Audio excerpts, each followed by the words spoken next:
Iñaki Urdangarín consideró que el 1.200.000 euros que prestó el rey para reformar Pedralbes fue una donación. El diario El Mundo publica hoy que el duque de Palma se refirió a esa entrega como una donación en un correo electrónico enviado al catastro. Casa Real asegura que fue un préstamo ante notario del que la infanta Cristina ya ha devuelto 150.000 euros. En caso de haber sido donación, tendrían que haber pagado impuestos de entre 250 y 300.000 euros. El abogado de Urdangarín nos decía hoy que desconocía esa información. ¿Sobre ese 1.200.000 euros era una donación, un préstamo? No sé en qué condiciones fue eso, no sé. El dinero que los duques de Palma recibieron del rey para la compra de Pedralbes, 1,2 millones de euros, fue, según Urdangarín, una donación. Es lo que publica hoy el diario El Mundo. Si fuera una donación, los duques de Palma tendrían que haber pagado entre 200 y 300.000 euros de impuestos. Zarzuela insiste en que fue un préstamo, pero no desvelan ni cómo ni cuándo se devolverá. Préstamo, donación o falso préstamo. Según Zarzuela y las propias declaraciones de la infanta, el 1.200.000 euros fue un préstamo padre-hija del que doña Cristina ha devuelto 150.000 euros. Pero el último mail entregado por Diego Torres al juez lo pone en duda. Vean, lo publica el diario El Mundo. Es el plan financiero que Urdangarín tenía para la mansión de Pedralbes. Les costó más de 6.300.000 euros, reforma incluida, a los que los duques harían frente con sus ahorros, sus cuentas corrientes, y aquí está, tal y como la anotó el yerno del rey, la donación de 1.200.000 euros. El abogado de Urdangarín desconoce la fórmula elegida por los duques. ¿Una donación, un préstamo?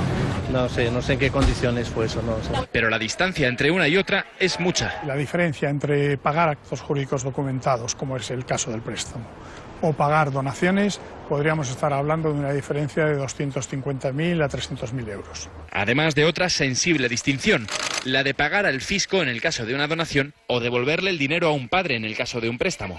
Si se demostrara que no fue más que un falso préstamo, no sería el primero de los duques. Ya lo hicieron dando oficialmente un préstamo de 400.000 euros a Diego Torres y a su mujer para que se compraran una casa, y finalmente ese dinero no se devolvió, es decir, fue un regalo que, insisto, se articuló como un préstamo, no se tributó por ello. Para salir de dudas bastaría con ver el contrato, que debería aclarar los plazos de devolución de la infanta, pero Zarzuela se niega a enseñarlo.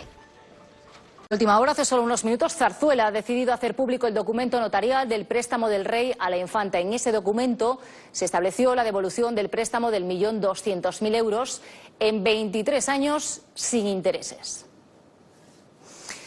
Con atención, porque el caso Urdangarín también se complica.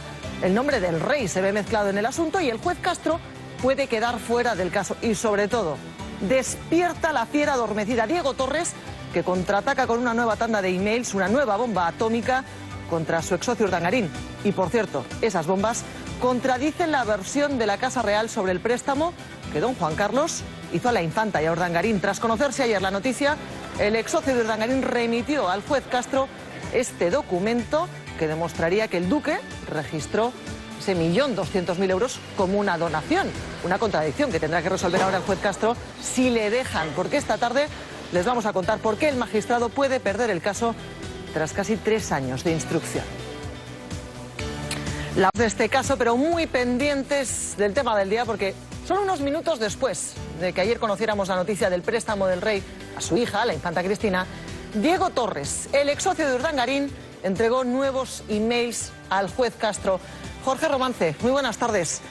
Unos correos electrónicos que son nuevas bombas contra Urdangarín. Hola, buenas tardes. Pues sí, como en todo este caso, los mails de Diego Torres son lo que pone la salsa informativa. En este caso porque contradicen expresamente la versión oficial de la Casa Real sobre el origen de 1.200.000 euros que habrían ayudado a la familia a pagar esta casa de Pedralbes que tengo a mi espalda. La Casa Real asegura que se trata de un préstamo a interés cero entre un padre, el rey, y su hija, la infanta Cristina, mientras que en los mails aportados por Diego Torres se asegura que es una donación, o que al menos así lo consideraba Iñaki Urdangarín, el duque de Palma. La diferencia está en el dinero a pagar a la agencia tributaria. Si se trata de una donación, tendrían que haber pagado 300.000 euros que no figuran, y en caso de ser un préstamo no tendrían que haber pagado nada. El centro de la noticia es esta casa de Pedralbes, como casi siempre, y que en este momento se encuentra vacía y cerrada cal y canto porque la familia está ya en Ginebra. Gracias, Jorge. El centro de toda la polémica es esa casa de Pedralbes, pero el centro también saber si esto fue una donación o un préstamo. Y como la clave está en Hacienda, esta tarde aquí va a estar un técnico de Hacienda, el presidente de los técnicos de Hacienda, para darnos todas las explicaciones. Pero atención, porque la redacción de los nuevos datos que hemos conocido hoy, pero la verdad es que el caso Urdangarín ha cogido fuerza en las últimas horas. Primero, porque ese préstamo que el rey hizo a su hija de más de 1 millón de euros, Urdangarín no lo registró como un préstamo, sino como una donación. Esa es la primera contradicción del día, pero atentos también porque ha reaparecido en escena con sus bombas atómicas Diego Torres, el ex socio de Urdangarín. Ayer se fue al juzgado de Palma y presentó nuevos documentos al juez. Y la tercera pata de este caso, el magistrado, el juez Castro, después de años de instrucción, ahora se encuentra con que le pueden quitar el caso. Al menos eso parece querer el fiscal Pedro Rack. Vamos a ir por partes en todo este caso. Lo primero, esos nuevos detalles sobre el préstamo del rey a su hija y a Urdangarín. Un adelanto. De esa importante suma de 1.200.000 euros, el monarca solo habría recuperado, tras 9 años, el 10% del préstamo. 2 transferencias urgentes y de 600.000 euros cada una, efectuadas los días 30 de julio y 29 de septiembre de 2004. Salvo por el elevado importe, todo muy normal. Pero fíjense en quién efectúa estas operaciones. SMD Juan Carlos de Borbón y Bo, o lo que es lo mismo, Su Majestad el Rey Don Juan Carlos de Borbón y Borbón. Ellos quieren darle naturaleza de normalidad. Aquí no pasa nada. Un padre presta dinero a su hija para reformar o adquirir una casa. Hasta ahí podría ser algo normal. Efectivamente. Un préstamo sin intereses que el rey hizo a su hija, tal y como remarcó Zarzuela, para comprar la casa de Pedralbes. Un préstamo que fue registrado ante notario y que la infanta Cristina declaró a Hacienda. Hasta el momento lo que dice la agencia tributaria es que por parte de la infanta Cristina no ha habido ningún tipo de irregularidad a priori, en tanto en cuanto ella declaró el préstamo y en el ejercicio en el que estuvo residiendo en Washington no lo declaró, pero la ley le ampara a la hora de no hacerlo. Cuando volvió a declararlo en 2012, ese préstamo se había reducido hasta el 1.050.000 euros. 150.000 euros menos que la infanta Cristina ya habría devuelto a su padre, y para hacerlo habría necesitado 9 años. Un ritmo de pago que elevaría hasta 72 los años necesarios para satisfacer el importe completo. Pero además del ritmo en la devolución del préstamo, ha llamado la atención la importante suma desembolsada por el rey, sobre todo si se atiende a sus ingresos. De los presupuestos de la Casa del Rey para este año, 292.752 euros serían para él. Para reunir esos 1,2 millones de euros, el rey habría necesitado más de 4 veces su asignación actual. Pero hay que tener en cuenta que además de los ingresos provenientes de los presupuestos generales del Estado, don Juan Carlos cuenta con dinero de la herencia que le dejó su padre, además de con acciones y propiedades. Se va a pedir, se va a oficiar por parte del juzgado o la Fiscalía va a solicitar un examen de la cuenta bancaria del rey de la que proceden esos fondos para determinar cuál es su origen. Para evitar susceptibilidades, Zarzuela aclaró que el dinero del préstamo real salió de la cuenta personal de don Juan Carlos en Madrid, perteneciente a una entidad española. También española era la cuenta conjunta de los duques de Palma a la que el rey transfirió ese dinero. Una de las 4 que el juez Castro decidió analizar en su investigación a la infanta por blanqueo de capitales y delito fiscal. Solo después de que el juez Castro decidiera imputar a la infanta Cristina y de que la audiencia de Palma advirtiera indicios de blanqueo de capitales y de delito fiscal en su participación en la trama, ha sido cuando se ha levantado esa veda y por primera vez se han empezado a rastrear cuentas bancarias de la hija del rey. Una investigación en la que por primera vez aparece la figura del rey de España. Diego Torres es la bestia negra de Urdangarín y de todo aquel que le rodea. No deja pasar su nueva bomba, un documento que no habla de préstamo, habla de donación.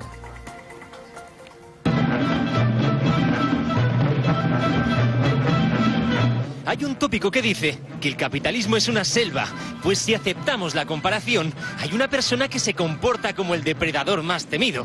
Un ex profesor de una de las mejores escuelas de negocios de Europa. Ya ven, Diego Torres. Y adivinen quién es su presa favorita. Sí, la gacela sería Iñaki Urdangarín.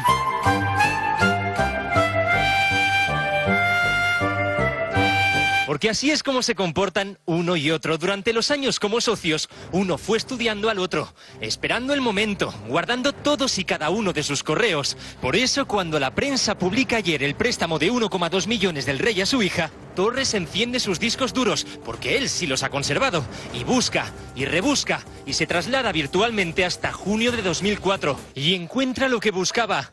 Esto. Se titula Proyecto Económico Financiero de la Vivienda de Elisenda Pinós 1113.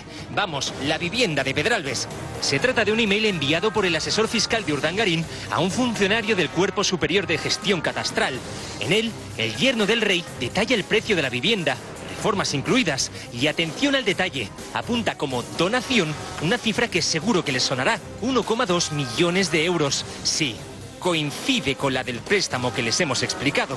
Casualidad o no, lo curioso es que Urdangarín lo apunta dentro de la lista de ahorro. Un préstamo no implica ahorrar porque se tiene que devolver. En cualquier caso, el maestro no tarda nada en hacer llegar la información al juzgado número 3 de Palma de Mallorca, el que investiga el caso Nos. Por eso nos preguntamos, ¿hasta dónde llega la información de Torres? ¿Responde todo esto a su estrategia de presión y chantaje? Y por el otro lado, si Hacienda ha acreditado la explicación de la monarquía del préstamo, ¿qué ganaba Urdangarín apuntando este concepto como donación? Enseguida vamos con las cuestiones técnicas, con todo lo que tiene que ver con la fiscalidad, con Hacienda. Ya nos acompaña aquí Carlos Cruzado, el presidente de los técnicos de Hacienda, para aclararnos este asunto. Pero antes, Esteban Urreztieta, uno de los investigadores de este caso Nos. Esteban, muy buenas tardes. ¿Qué tal? Muy buenas tardes. Mira, ayer hablábamos aquí en directo justo cuando conocíamos este documento de Hacienda que hablaba del préstamo de la Casa del Rey. ¿Al mismo tiempo estaba Diego Torres yendo a los juzgados? Bueno, de manera prácticamente paralela, ¿no? Es decir, tiene unos reflejos absolutamente impresionantes. Todo estaba aparentemente claro desde que en El Mundo destapamos la operación, que aparecían esas dos transferencias de 600.000 euros por parte del rey a una cuenta conjunta de Iñaki Urdangarín y de la infanta Cristina.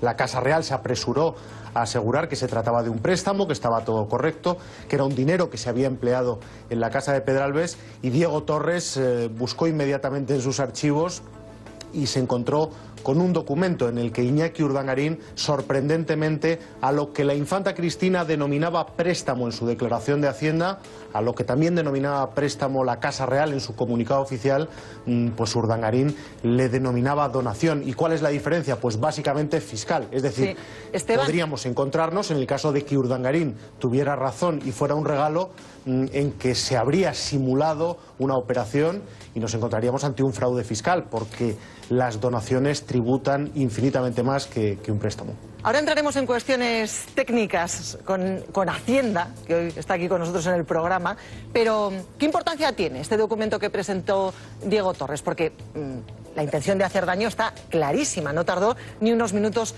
en responder, pero judicialmente, ¿qué importancia tiene?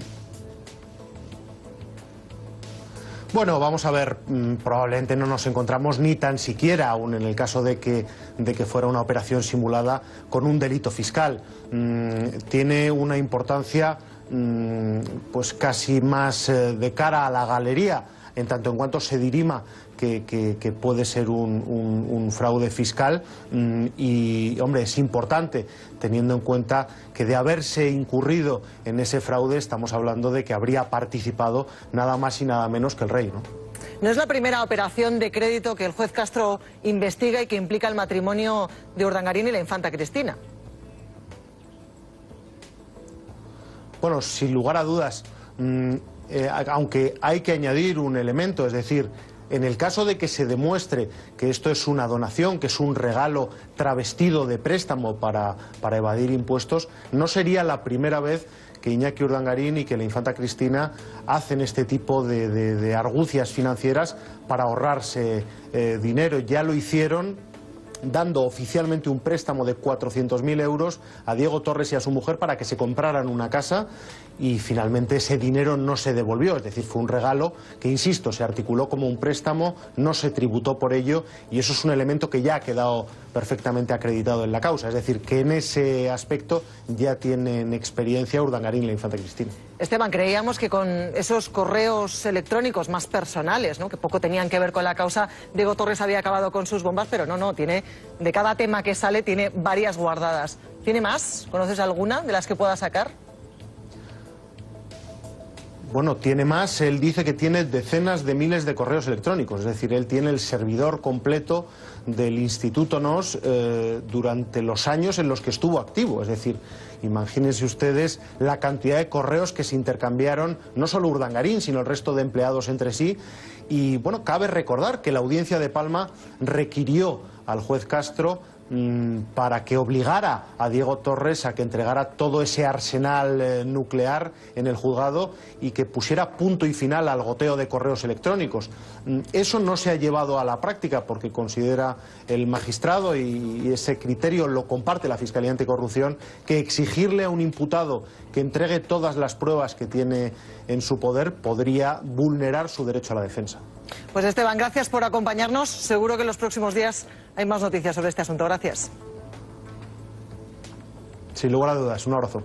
Decíamos que había muchas cuestiones técnicas que aclarar y por eso hoy nos acompaña aquí en el plató Carlos Cruzado, él es el presidente de los técnicos de Hacienda. Lo primero, aquí la clave está en la fiscalidad. Diferencia entre un préstamo y una donación, Carlos. Pues una diferencia importante en cuanto a la fiscalidad. Un préstamo de este tipo, un préstamo entre particulares, un préstamo sin interés como este, estaría exento de tributar por impuestos sobre transmisiones. En definitiva, no pagaría impuestos, mientras que si fuera una donación habría que aplicar la escala correspondiente. En el año 2004, en el impuesto de donaciones en Cataluña podría llegar hasta cerca de los 300.000 euros. O sea que puestos a que algo te salga más rentable, elegiríamos siempre... Sin duda. Un préstamo. Sin duda, aunque de lo que se trata es de, bueno, reflejar la realidad de la operación que se haya realizado, ¿no? Otra duda. ¿Existen los préstamos con interés cero? Sí, existen. Existen y son habituales en estos casos de préstamos de un padre a sus hijos para adquirir una vivienda. Y lo que ocurre es que Hacienda siempre recela mucho de los préstamos sin interés y por eso tienen que estar bien instrumentados. En este caso, según ha señalado la Casa Real, se habría instrumentado en una escritura pública donde constaría supuestamente en ese contrato que es un préstamo sin interés, que es digamos el requisito necesario para que Hacienda lo pueda admitir como tal, y en este sentido, pues en principio no habría problemas, ¿no? Cuando me dices que Hacienda recela es porque tal vez detrás de esos préstamos entre familiares, de padres a hijos, de padres a hijas, a veces se esconde una donación encubierta. Bueno, eso por un lado. Yo me refería más bien al hecho de los préstamos sin interés, que en muchos casos, siendo entre particulares y no entre familiares, pues pueden llevar un interés oculto que no se declara. Si es un préstamo con interés, el donante debe o mejor dicho, el prestamista debe declarar en renta los intereses correspondientes. A veces se puede ocultar esto diciendo que es un préstamo sin interés, por eso es necesario que conste claramente, expresamente en el contrato, que lo es sin interés, además de, bueno, los otros requisitos del préstamo. Y una última pregunta sobre esto. La infanta, hasta lo que sabemos, ha devuelto 150.000 euros de ese préstamo en 10 años. Eso demuestra la voluntariedad, la intención de la infanta de devolver el préstamo, que ya haya devuelto una pequeñísima parte en estos 10 años. Bueno, en el contrato de préstamo deberían establecerse pues el plazo en el que se va a devolver, las condiciones, si no hay interés, como decimos, esta condición, y bueno, también se puede establecer un periodo de carencia en el cual, bueno, no se pagará el préstamo. Lo importante sería conocer el contrato, ver las condiciones y desde luego ver que se está devolviendo, claro. Si esto es así, porque claro, el único dato, digamos, contrastable que tenemos es el que consta en el informe de los peritos, en el cual se habla de 2 ingresos de 600.000 euros, 2 transferencias, y al mismo tiempo se señala que en las declaraciones de patrimonio de la infanta pues aparece un préstamo o una deuda por esta cantidad, ¿no? Bueno, pues aclaraciones importantes para los que somos ajenos a los préstamos y a las donaciones. Gracias, Carlos, por participar con nosotros, pero la verdad es que para Urdangarín la casa de Pedralbes era un sueño, un reto para demostrar que estaba a la altura, o quizás también una obsesión, pero ahora, sin duda, desde hace meses, se ha convertido en su peor pesadilla.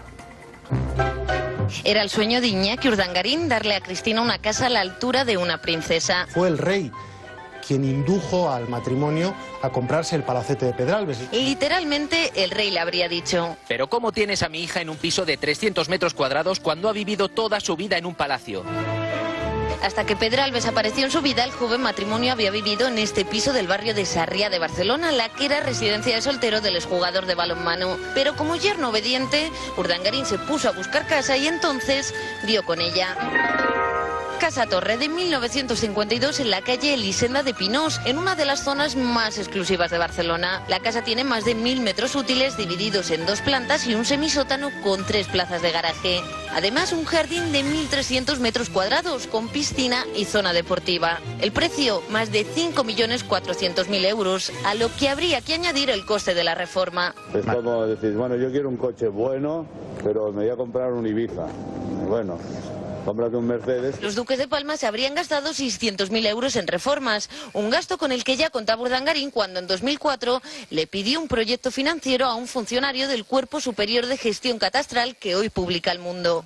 Bajo el concepto ahorro aparece la donación de 1.200.000 euros que le habría hecho el rey, a lo que se sumarían los ahorros de cada uno. También tendrían que sumar el 1.783.000 euros que les aportó la venta del piso de Sarriá y luego se echan las cuentas. La casa con reforma incluida salía por 6.388.000 euros, menos los 2.311.000 euros que tenían ahorrados y el 1.783.000 euros del piso. El resultado, lo que tuvieron que pedir de hipoteca, 2.293.000 euros a pagar en 30 años en cuotas trimestrales de 52.000 euros. Una hipoteca que se hizo muy cuesta arriba para el matrimonio y que habría hecho que en 2008 Iñaki Urdangarín aprovechara su fiesta de cumpleaños para pedir dinero al príncipe. Querría hablar con el señor. Tú dirás, Iñaki. Pues nada, que no puedo con la hipoteca de la casa. ¿Y eso? Son 20.000 euros al mes. Lo único que le pido es que se me ayude, tal y como se me prometió. Eso es mentira. Nosotros jamás te hemos prometido nada. Entre otras cosas porque aquí cada uno se paga su casa. Pero es que yo no llego, señor. Pues no habértela comprado.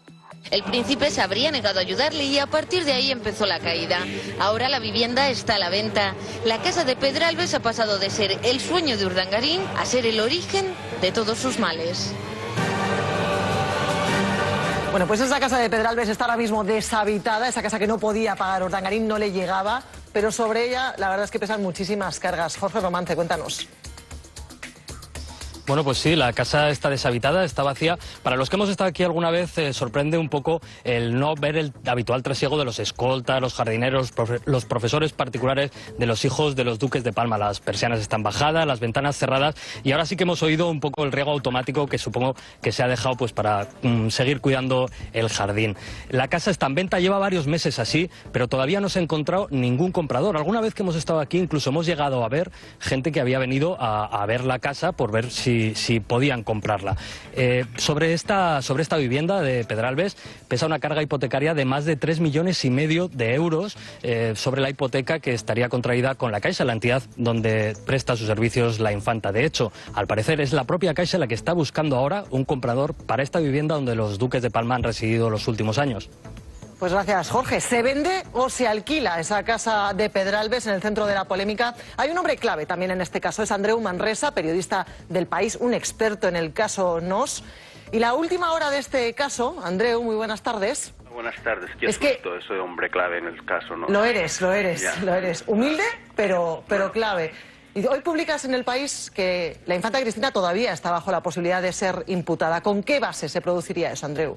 Bueno, este es el objetivo que el juez está abarcando desde hace más de 3 meses, desde que primero hizo la imputación que la Audiencia de Palma suspendió y posteriormente le encaminó a indagar si había un posible delito blanqueo de capitales ligado a un delito fiscal, como socia cooperadora y no gestora o no administradora de los negocios de su marido, de las inversiones de su marido, para entendernos. Si el dinero que ilícitamente Urdangarín ganó, supuestamente, fue derivado a través de la empresa familiar Aizón y en los gastos del palacete y en otras actividades y compras y reformas.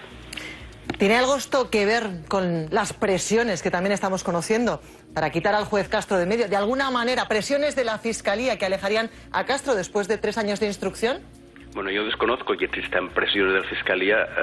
Sí lo que es cierto que hay una posición discrepante de nuevo. El fiscal no estuvo de acuerdo con la imputación inicial de la Infanta y ahora de nuevo no está de acuerdo en la estrategia que ha mantenido de segregar la pieza hacia Valencia, y entonces el fiscal ha corregido y dice que se ha de mandar todo el caso a Valencia, con lo que el juez se quedaría así el caso que ha instruido durante años, pero que está prácticamente concluido, solo a expensas de que se determine si se imputa o no a la Infanta, que sería, digamos, el objetivo o la lupa con la que trabaja el juez en este momento.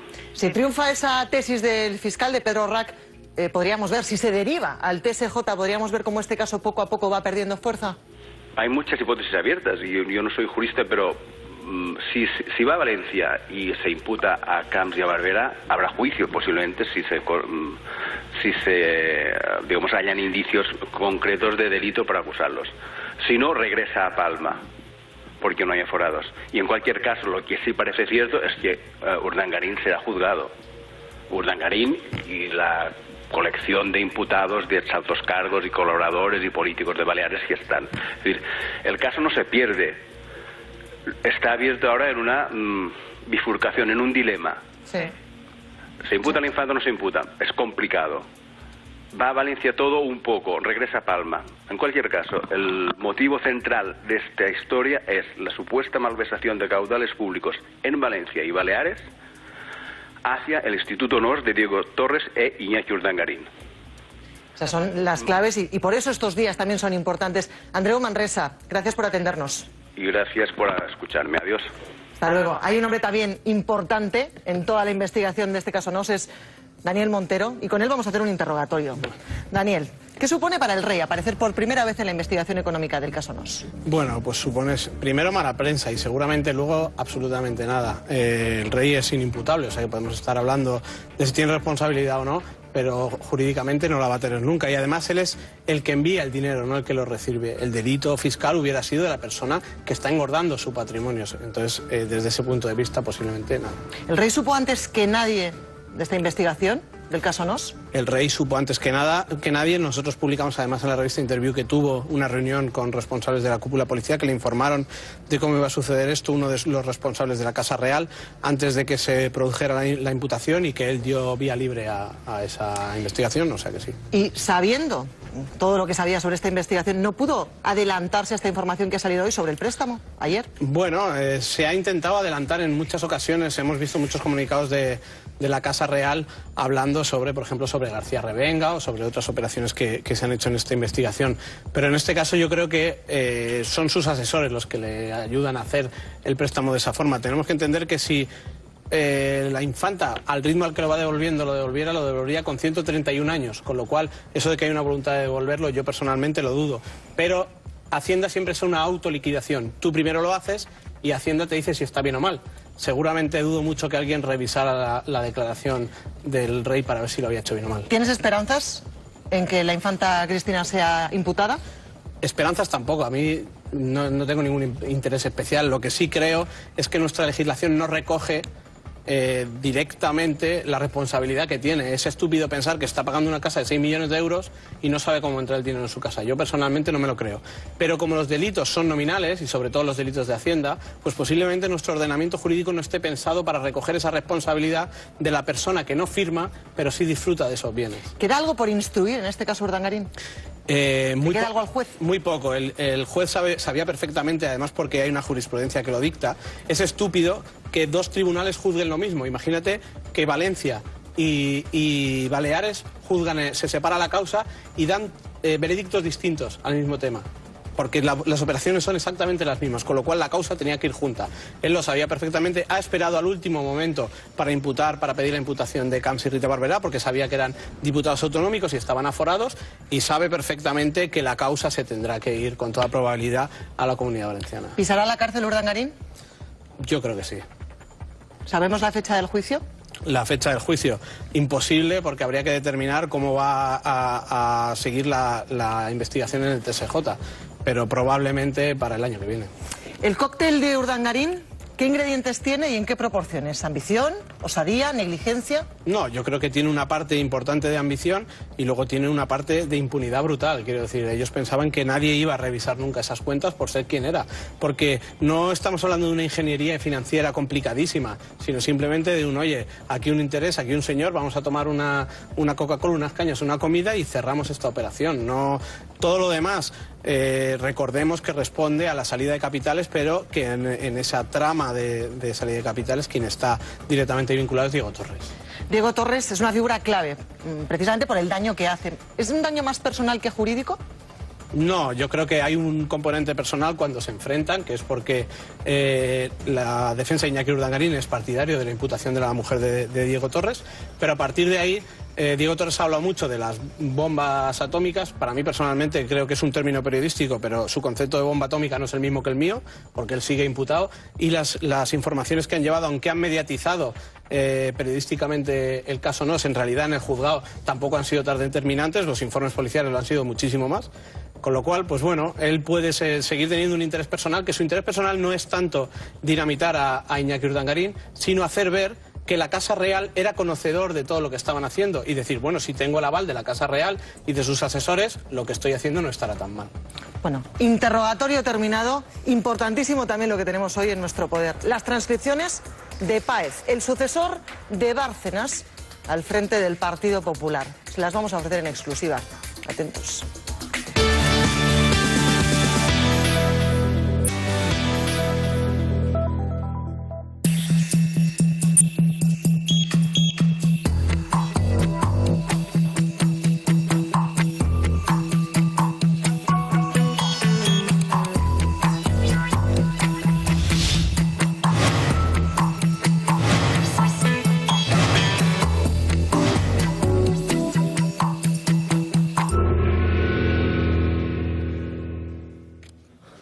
¿Donación o préstamo? Esta es la cuestión después de los correos de Diego Torres que han dado la vuelta a la versión de la Casa del Rey, que han desmentido lo que afirmaba ayer la Casa del Rey. José López Arena, ¿esto hace más daño a la infanta Cristina, a Urdangarín, al rey? ¿A quién? Veamos los hechos. Los hechos son, primero, que la que recibe el dinero es la infanta Cristina, de su padre, no Urdangarín. Por tanto, quien habla de préstamo es la infanta Cristina, no Urdangarín, que no es el que recibe el dinero, sino que es el marido de la que recibe el dinero. Por tanto, segundo, que la Casa del Rey dice que ha habido una escritura ante notario diciendo que es un préstamo, que va a interés cero. Entonces, la infanta dice que es un préstamo, la Casa dice que es un préstamo y hay un documento que dice un préstamo. Creer a Urdangarín me parece un poquito exagerado. En cualquier caso, evidentemente, al rey no le hace ninguna gracia, como es lógico, aparecer ahora en los papeles diciendo que ha mandado un dinero para esa mansión carísima, etcétera, etcétera. O sea que, desde el punto de vista, yo creo que legal está claras las cosas. Incluso el gesto este de querer devolver, yo creo que el préstamo teóricamente es para devolver, y ese gesto, aunque sea menor y tarde en 50 años en devolverlo, pero empieza a devolver el préstamo. No es donación, la donación es para ti y no devuelves nada. Entonces al rey le debe estar costando ahora un poquito un dolor de estómago que le estén sacando y diciendo, usted ha dado un dinero para esa mansión, que en fin, es una mansión impresentable desde el punto de vista social. Sí, la sensación es que cuando Ginebra había sido la solución para este matrimonio, para alejarles de los focos, para alejarles de lo que ha supuesto este caso NOS en el matrimonio Urdangarín y de la infanta Cristina, vuelven a salir noticias, y además esta semana especialmente trascendente, Rubén. Es que creo que no son conscientes en la Casa del Rey de la hipersensibilidad. Estos asuntos hace un par de años carecerían de relevancia, pero ahora todo lo que apunta a la casa de Pedralbes, yo creo que es una casa hechizada, por eso no la compra nadie está dispuesto a asumir esos fantasmas que hay dentro, repercute muchísimo en la opinión pública, que no tolera ya nada, y no toleraría que hubiera mentido la Casa del Rey. Ya no sería grave que fuera una donación o fuera un préstamo, sería grave que la Casa del Rey hubiera dicho que es un préstamo cuando es una donación, y ahí se incurriría en un autogol que no concibo. Pero es impensable que la Casa del Rey diga una cosa por otra, o sea que en esa cosa se informa antes, no es como el Partido Popular, que no se informa y dice tonterías. Podría haber callado ayer y fue rápida. Y además dijo que hay un documento ante notario que está escriturado con que no se comprendería que la Casa del Rey mintiera al decir que se trataba de un préstamo cuando en realidad era una donación. Pero es cierto que el rey aparece ya por primera vez en la investigación y que se levanta un tabú que hace muy poco tiempo consideramos inverosímil. Por eso digo que redunda en la sensación de que la paciencia de la opinión pública no tolera nada. Y hablando de sensibilidades, me decía un amigo mío también, mira que mandar a la infanta Cristina precisamente a Suiza, hombre, podría ser otro país, ¿no? Pero no a Suiza, porque esto abunda en tal como están las cosas, la falta de las cuentas ocultas, etcétera, etcétera. Por cierto, de la casa de Pedralbes dicen que lo va a comprar seguramente un ruso.